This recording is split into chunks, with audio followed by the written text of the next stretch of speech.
Advice देनी हो, जैसे बोलते हैं ना, अच्छा तुम्हें विटामिन डी की कमी है, तुम्हें रोज सुबह जल्दी उठकर हल्की धूप लेनी चाहिए। अच्छा तुम मोटे हो गए हो, तुम्हें रोज एक्सरसाइज करनी चाहिए या फिर तुम्हें रोज योगा करना चाहिए। अच्छा तुम मम्मी पापा की बात नहीं मानते, तुम्हें मम्मी पापा की बात माननी चाहिए। तो हम एडवाइस तो देते ही रहते, तो इस एडवाइस को हमें इंग्लिश में कैसे बोलना है, चलिए सीखते हैं मेरे साथ बहुत ही आसान तरीके से। तो पहला सेंटेंस है हमारा, तुम्हें सुबह जल्दी जागना चाहिए। तुम्हें सुबह जल्दी जागना चाहिए। तो अब यहाँ पे देखिए, तो ऐसे सेंटेंस में हम यूज करते हैं शुड का। किसका यूज करते हैं? शुड का यूज करते हैं। तो यहाँ पे सब्जेक्ट क्या है? तुम्हें सुबह जल्दी जागना चाहिए। तो किसे जागना चाहिए? तुम्हें। तुम्हें की इंग्लिश होती है यू, यू के साथ आएगा शुड। लिख लेते हैं इतना हम, यू शुड, शुड। ठीक है, अब क्या करना चाहिए? जल्दी जागना चाहिए। जागना चाहिए, तो जागने को बोलते हैं वेकअप। लिख देते हैं वेकअप। कब जागना चाहिए? सुबह जल्दी। जल्दी ना, सुबह कब? जल्दी। तो अर्ली इन द मॉर्निंग। कब? Early in the morning. Early in the morning.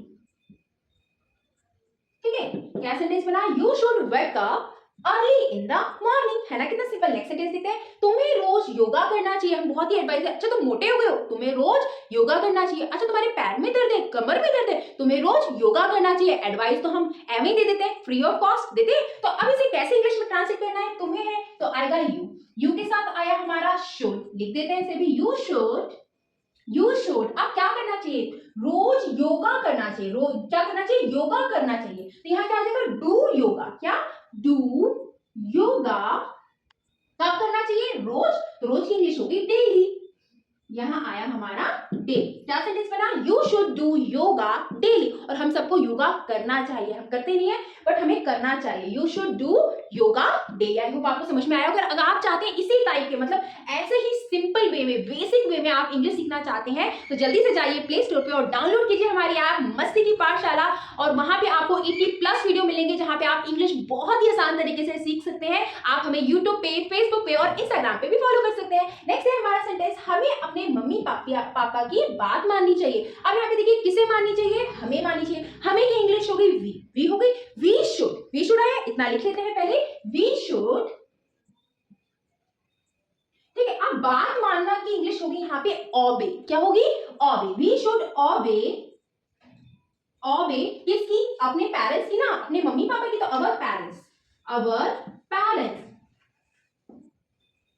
ठीक है, वी शुड ओबे अवर पेरेंट्स। वी शुड ओबे अवर पेरेंट्स। आई होप आपको समझ में आएगा। नेक्स्ट सेंटेंस देखते हैं, उसे अंग्रेजी में ध्यान देना चाहिए। किसे? उसे अंग्रेजी में ध्यान देना चाहिए। जैसे बहुत सारे सब्जेक्ट में बच्चों के मार्क्स आते हैं, लेकिन हो सकता है इंग्लिश में कम आए, तो हम बोलते हैं ना उसे इंग्लिश में ध्यान देना चाहिए, उसे अंग्रेजी में ध्यान देना चाहिए। तो कैसे उसे बोल रहे हैं? तो उसे की इंग्लिश होगी यहाँ पर ही।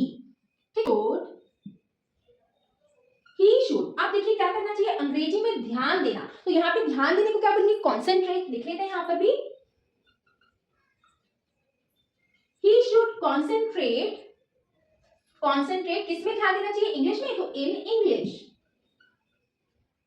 he should concentrate in English। Next sentence है हमारा, तुम्हें जंक फूड नहीं खाना चाहिए। तुम्हें जंक फूड नहीं खाना चाहिए। कभी कभी बच्चों की तबीयत खराब हो जाती है, तो बोलते हैं ना तुम्हें जंक फूड नहीं खाना चाहिए, है ना। तो कैसे लिखेंगे? तुम्हें जंक फूड नहीं खाना चाहिए। तुम्हें इंग्लिश होगी you, you should, you should. अब देखिए नहीं है यहाँ पर, है ना, तो यहाँ पे शुड के साथ नॉट का यूज होगा। यू शुड नॉट, हमें नहीं खाना चाहिए।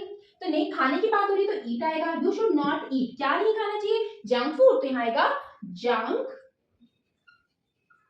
Junk food. You should not eat junk food. ठीक है, नेक्स्ट सेंटेंस देखते हैं, बहुत ही सिंपल है, तुम्हें धूम्रपान नहीं करना चाहिए। तो यहाँ पे तुम्हें धूम्रपान नहीं करना चाहिए, you should not, you should not. लिख लेते हैं इसे भी, you should, you should not, you should not. अब धूम्रपान करने को बोलते हैं स्मोक। क्या बोलते हैं? Smoke. You should not smoke. ठीक है, अब यहाँ पे इसको शुड नॉट को शुडंट भी बोलते हैं। क्या बोलते हैं? शुडंट। ठीक है, आप इसकी तरफ मैंने यहाँ पे पूरे फॉर्म में लिखा है, आप इसको शॉर्ट फॉर्म में भी लिख सकते हैं। नेक्स्ट सेंटेंस है हमारा, उसे बहस नहीं करनी चाहिए। उसे बहस नहीं करनी चाहिए। तो बहस की इंग्लिश होती है आर्ग्यू। क्या होती है? आर्ग्यू। तो ये सेंटेंस जो 7th सेंटेंस है, आपको होमवर्क में करना है, अपना आंसर हमें कमेंट बॉक्स में बताना है। और आपको हमारा वीडियो कैसा लगता है ये हमें जरूर बताएं लिखकर, जिससे हमें मोटिवेशन मिलता है। और जो भी आप हमें लिखना चाहें हमें जरूर बताएं, हमें क्या इंप्रूवमेंट करना है। Thank you so much for watching my video. आप चाहें तो उसका स्क्रीनशॉट ले सकते हैं।